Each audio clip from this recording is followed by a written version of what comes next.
Cancer వచ్చిన కనికరించని సర్కార్ 9 నెలలుగా బెనిఫిట్స్ కోసం ఎదురు చూపులు, వైద్యం కోసం అప్పుల పాలై అవస్థ పడుతున్న దుస్థితి. భూపాలపల్లి జిల్లాకు చెందిన రిటైర్డ్ అధికారి దీనగాథ. కాంగ్రెస్ సర్కార్ కనికరం లేదంటూ విమర్శల వెల్లువ.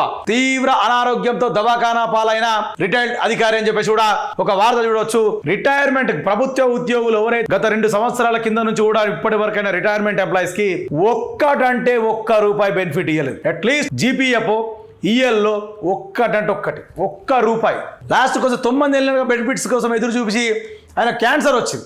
ఆ క్యాన్సర్ ట్రీట్మెంట్ చేసుకోవడం రిటైర్మెంట్ ఎంప్లాయీ. ఆయన రిటైర్డ్ అధికారి ఒక దీన కాదా అని చెప్పేసి కూడా భూపాలపల్లి చెందిన హైదరాబాద్లో దుర్గాబాయి దేశ్ముఖ్ దవాఖానా చికిత్స పొందుతున్న చిన్నయ్య అనే ఒక రిటైర్డ్ అధికారి క్యాన్సర్ తోటి చాలా దీన స్థితిలో బాధపడుతున్నాయి. ఆ రిటైర్మెంట్ బెనిఫిట్స్ వస్తే దాంతో కొంచెం రోగం నయం చేసుకుంటాం మేము అని చెప్పేసి ఆశతో ఎదురు చూస్తుంటే కూడా గత 9 నెలలుగా ₹1 కూడా ఈ కాంగ్రెస్ గవర్నమెంట్ ఇస్తలేదు.